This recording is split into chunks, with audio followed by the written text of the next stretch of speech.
going on, guys? It's been a little while, just a couple days since I've uploaded a video, so today I decided I'm going to do a video, kind of a series on the channel similar to what I did with Madden, where I go position by position and tell you guys how I evaluate a specific position and what to look for, what certain stats mean, what stats matter, and everything like that whenever it comes to specific positions. So today we're going to look at starting pitchers, which is one of the most important, if not the most important positions in all of baseball and in MLB The Show 19. And I'm going to show you guys kind of what I look for, what you could look for, what stats matter and everything like that, and just kind of show you how I go about doing things pitcher-wise. Now, I want you to keep in mind that the difference between a starting pitcher and a relief pitcher is actually somewhat significant. So I will do relief pitchers and closing pitchers in their own video, and we want to keep those things separate. A lot of what plays into that is the stamina of the pitcher, how long they can go. But for the most part, most relief pitchers are going to be made up different than starting pitchers are.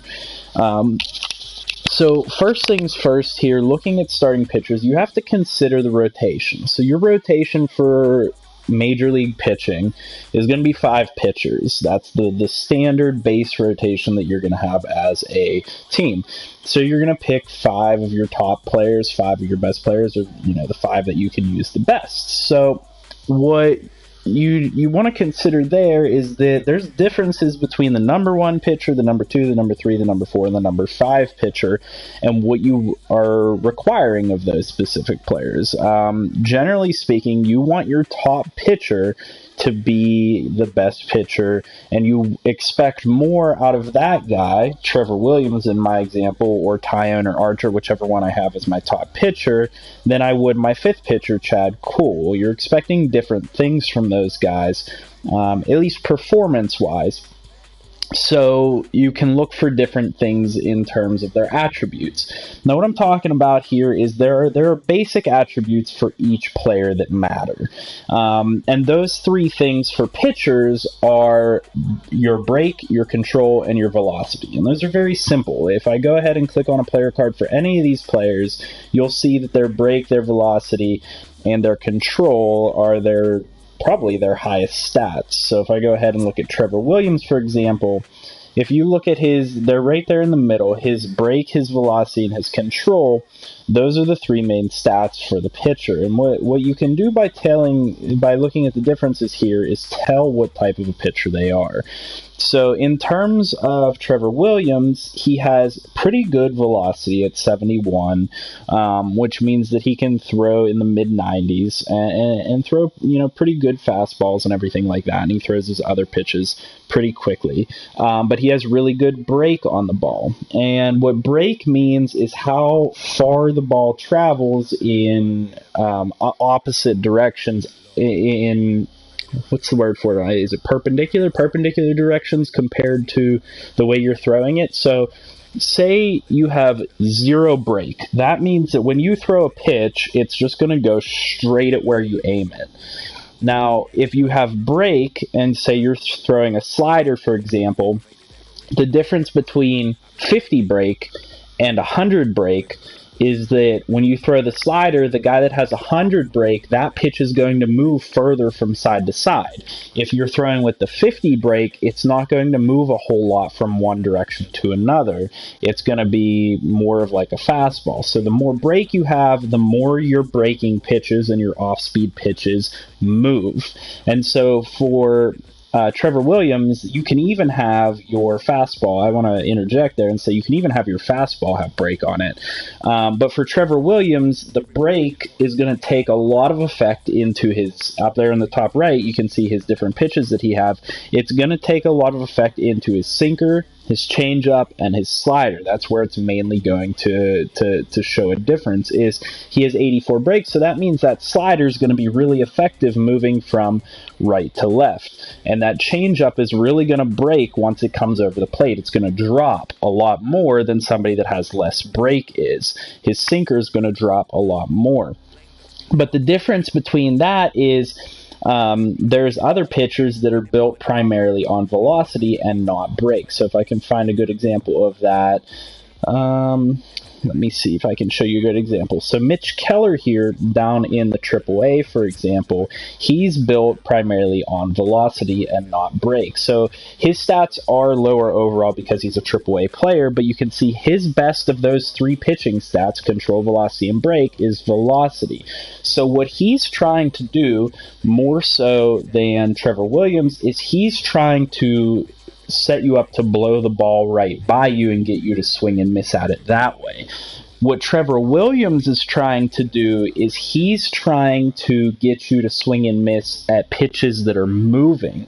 So it looks like it's coming at you, but then it breaks away all of a sudden, or it drops down or something like that. That's what Trevor Williams is trying to do because he is a break pitcher.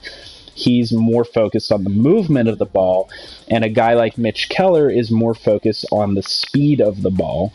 And then the third stat there, control, is really important in that determines how well the ball is going to go to where you want it to go, where you're aiming it.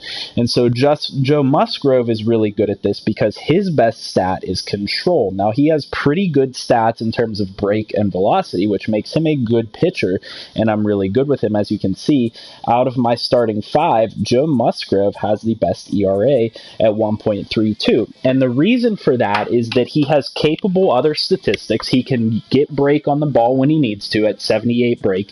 He can get the fastball going when he needs to at 76 velocity, but he has really good control at 89 control. And what that means is that if I'm trying to throw a fastball into the upper right corner, it's going to go there even if I miss the timing on the bar. It might move a little bit. It might go to a slightly different direction. But if you look at a pitcher like Chad Kuhl, for example, if I throw he only has 53 control. Now, he has really good velocity and really good break, which means his pitches will move all over the place and they'll be really hard to hit, but you might have trouble actually getting them to go in the strike zone or go on the edge of the strike zone or where you want them to go because he only has 53 control. Now, what that means is, for example, say I want to throw a fastball to the top right of the zone. It might end up, if I miss the meter, it might go to the bottom left, it might hit the batter, it might go way up above the zone, way outside the zone. You don't know, and that's what the control aspect of it is. So when you're considering which pitchers to pick, consider those three statistics. If you want somebody that, even if you're not good at timing their pitches, on the meter whenever you're actually pitching the ball, you're going to want to look for somebody that's more like Joe Musgrove, that has very good control but might be a little bit lacking in other areas. And that's going to allow you to place the ball exactly where you want it in a precise spot.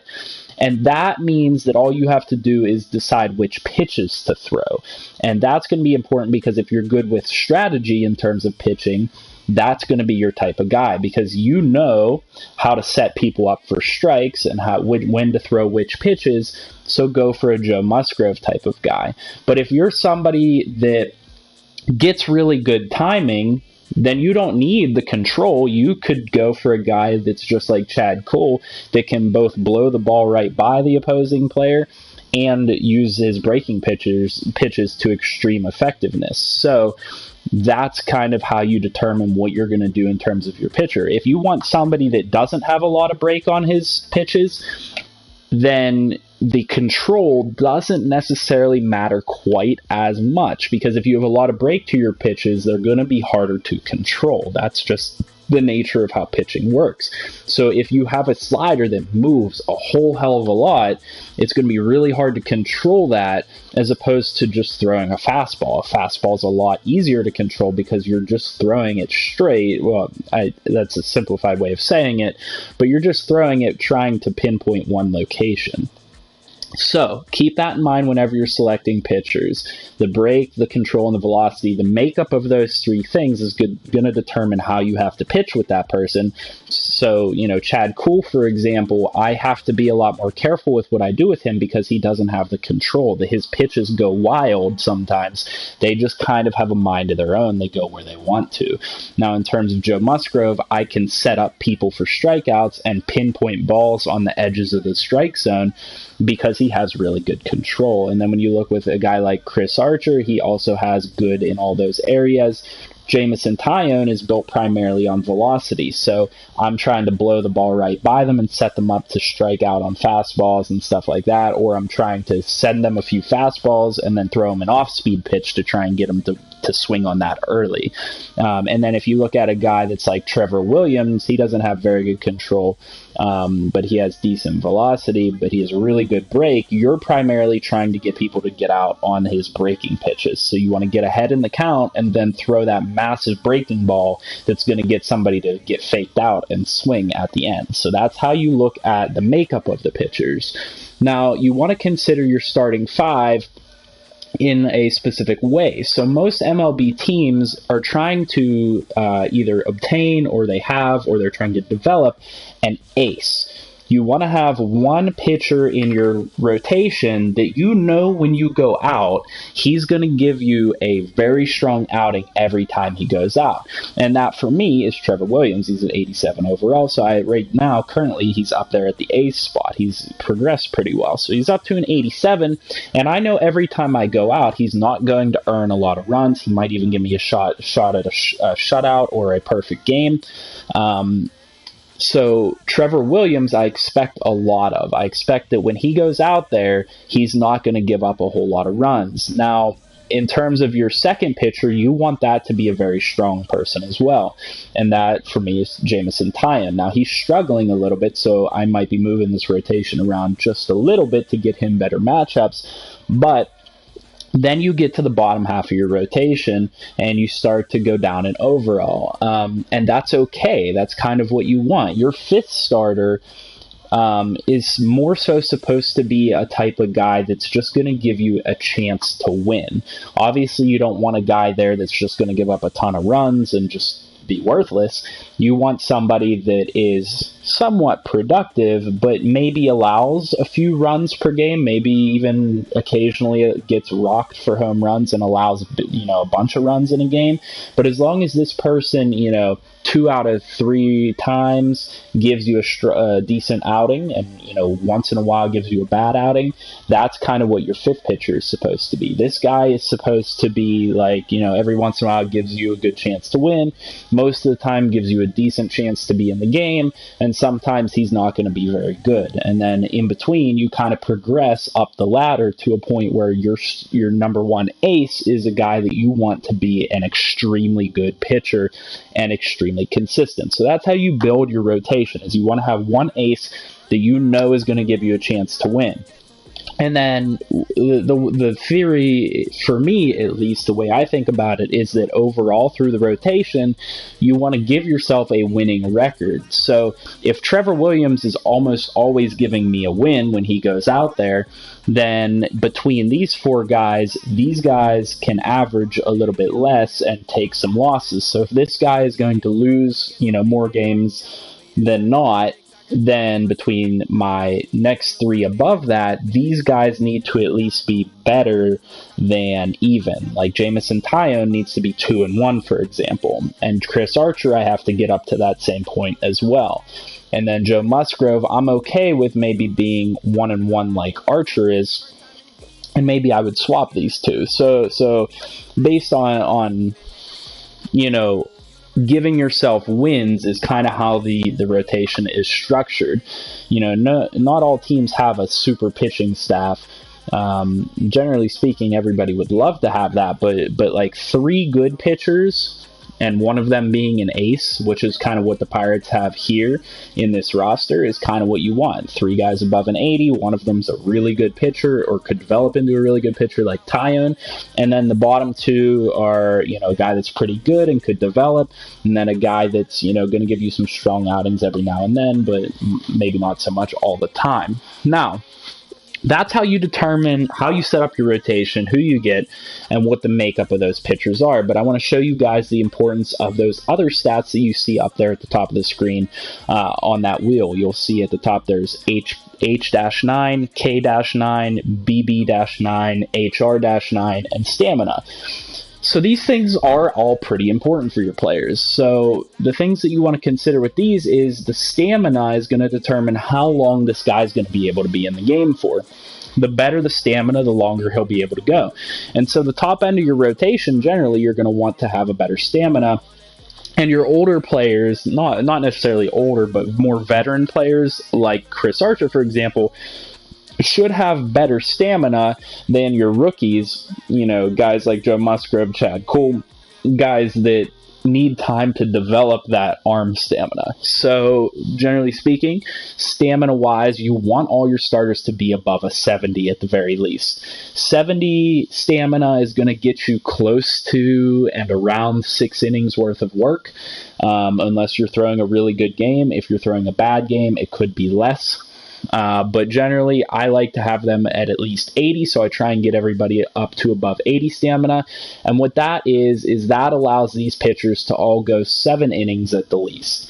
And they might be having a good game, they might be having a bad game, but regardless, they can go 7 innings for me confidently without any issues, without them getting tired, without them getting hurt. That's kind of where that 80 to 85 range of stamina is. Now, if you have a really good pitcher that throws a bunch of shutouts, that's going to be somebody that's like on the verge of 90 or better stamina. And that's rare.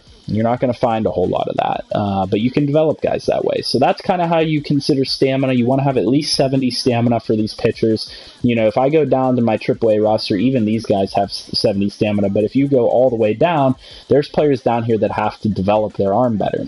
So Braxton Ashcraft, for example, has 63 stamina. If I ever wanted to call him up at 63 stamina, he'd probably only be able to give me 4 or 5 innings worth of work. And that's something that can be troublesome for people. So that's something that you want to look at. You want to know what their stamina is and keep track of that. And then that comes into importance in the bullpen as well with the relief pitchers, but we'll talk about that in another video. Now, the other 4 stats, I want to just spell out for you what they are. So going from top to bottom, H-9 is hits per 9. K per 9 is strikes per 9. BB per 9, I believe, is base on balls per 9, which is walking batters. And then HR per 9 is home runs per 9. And what those are is they're relatively straightforward. So going from bottom to top now, home runs per 9 is going to indicate how well a pitcher does or how often a pitcher gives up home runs off of their pitches. So a person that doesn't give up a lot of home runs will have a higher HR per 9. And what that means for you guys is if you're like me and you struggle with only giving up solo home runs, like that's how other teams score against you is off of solo home runs and not like just getting a bunch of hits, then you're going to want to look for guys that have a high HR per 9, because then the other players are less likely, based on the game's coding, to hit the ball out of the park. That's just how it works. It's coded that way. If a pitcher has a really high HR per 9, they're not going to give up a lot of home runs. And the reason I struggle with that in this lineup is if you look at the HR per 9 stats for all of my pitchers, 62 for Chad Cole, 57 for Joe Musgrove, 56 for Chris Archer, 67 for Jameson Taillon, and 76 for Trevor Williams. So none of them have good HR per 9 stats, and so I give up home runs, and that's something I struggle with. So certainly when I look to make moves and acquire pitchers, if I ever do, I'm going to be looking for guys that have higher HR per 9, because that's something that will help me, because I do better when I have pitchers that don't give up home runs. Now, the base on balls per 9 is kind of linked to control from what I know. I don't know a whole lot about this stat, and I don't know that it matters as much as some people think that it does. It seems to just be how often somebody is going to walk a batter, which is just directly tied into control. How well they throw the pitches where they need to, and whether those pitchers end up outside of the zone or not. So keep that stat in mind when you're considering the control of the pitcher, but I find that the more important stats in this category tend to be the H per 9, the K per 9, and the HR per 9. Now, getting on to, like I said, the two that I consider to be pretty important as well are K per nine. K per nine is going to determine how well a pitcher gets strikeouts. And as you can see with this roster, there's only one pitcher on this pitching staff in this model's real life that is truly a strikeout pitcher, and that's Chris Archer. He has 77 Ks per nine. And that means that he's really likely to get strikeouts. And this is one that kind of also plays into your control and everything like that. But this just means that I think that batters, when they come up against this guy, are less likely to hit the ball in strikeout scenarios than they are against a pitcher like Trevor Williams, who has 62 K per nine. So this stat, just think of it in a general term. The better the K per nine is, the better the pitcher is going to be at throwing a strikeout.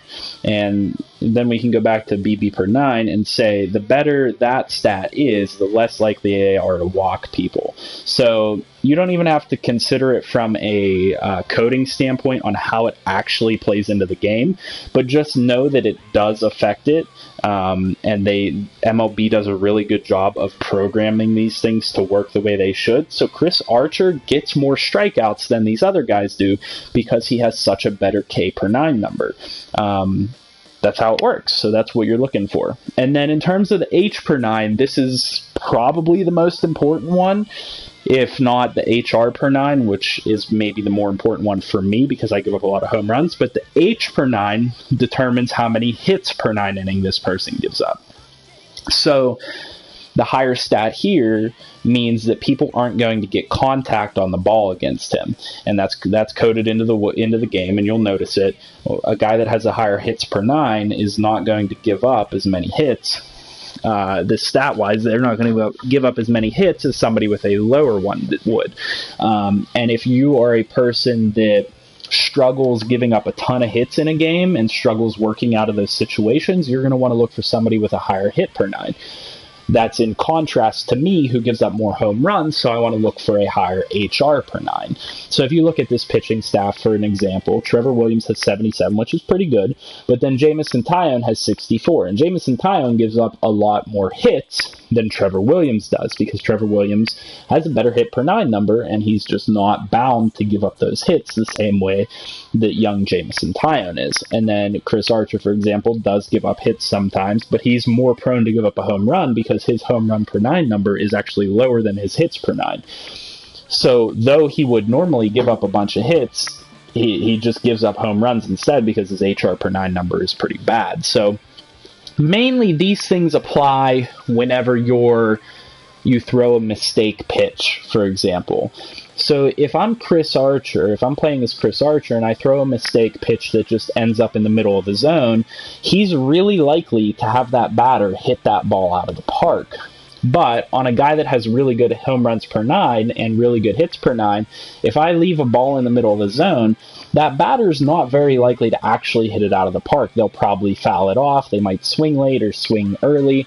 And I think that's how it kind of is coded into the game. So that's how all of these stats matter for pitchers. Consider them for what they are. Take a look at them yourself and determine what best works for you. What do you want to try to do when you're pitching?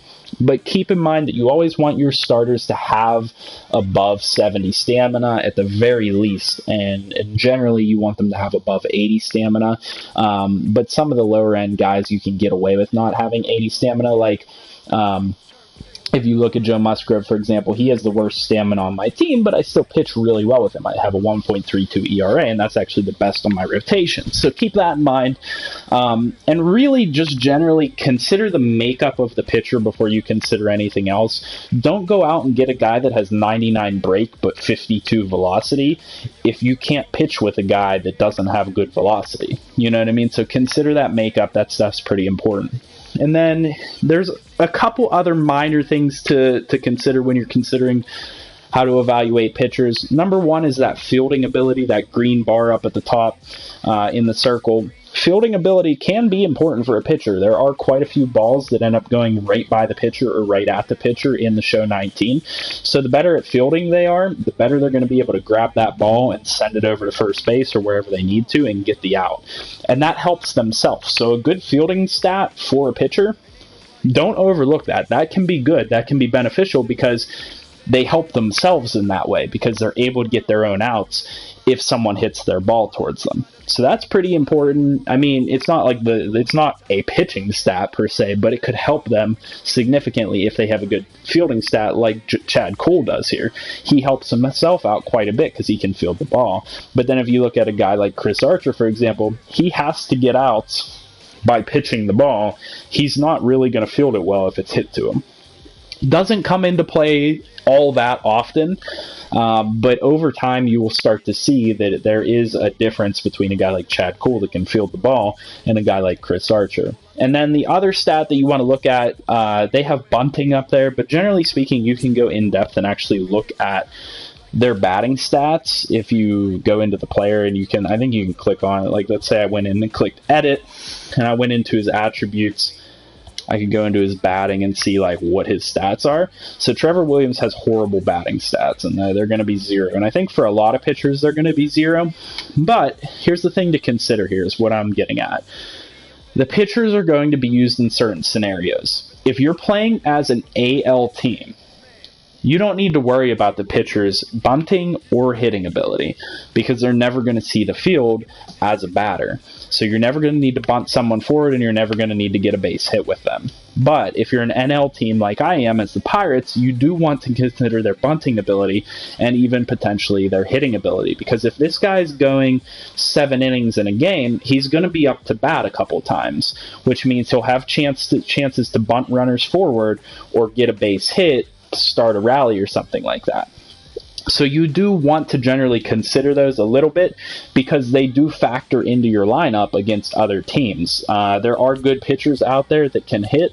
Let me see if I can think of, I believe, if I'm not mistaken, Bumgarner is a pretty good hitter. Let me see. I don't know a whole lot, but I'm pretty sure he's good at batting. So as you can see, Trevor Williams, who was an 87 for my team, had 0 contact. But Madison Bumgarner has 27 and 25, and he even has some decent power. So not great numbers, but it means he'll have a better batting average and be able to get occasional hits compared to Trevor Williams. And, you know, these are somewhat comparable players. If you look at their overalls, they're both 87 overalls. And maybe that batting will set it apart for you because you're an NL team. Maybe you want Madison Bumgarner instead because he can get you a couple hits every now and then and help you offensively. So that's just another added note to consider whenever you're considering what pitchers to use, how to develop your pitchers, and everything like that. So that's it. Hopefully this video helped you guys out. That's how I consider, you know, looking at my pitchers and how I go about developing my pitchers or deciding who's going to pitch for my team or be in my starting rotation. Generally speaking, I'm looking for velocity. That's one of the most important things for me. I'm looking for stamina. I'm looking for home runs per 9 because I struggle giving up a lot of home runs. But I do really well with pitchers that have good velocity. If you look at Chad Cole, for example, he's only a 77, but I have a good ERA with him. I'm 1-0 with him. And he's just got 98 velocity. I mean, he blows the ball right by hitters. So it makes it difficult for the offense to do anything. So that's kind of what I consider whenever I'm looking at pitchers. That's what all the stats mean. So hopefully this helps you guys out. I apologize for not uploading as much content in the past couple days. It's been pretty busy with you know, going to baseball games and stuff, and as well tonight I'm going to be going to see Avengers Endgame and everything like that, the NFL draft. So I've been busy consuming media, so I'll be getting back on the train here very shortly. Hopefully this video reaches you guys and, you know, it helps you out in some way or fashion. If it does, leave a like on the video, subscribe to the channel for more, comment down below with any feedback or videos you'd like to see me do, what position you'd like to see me do next, and I'll see you guys in the next episode.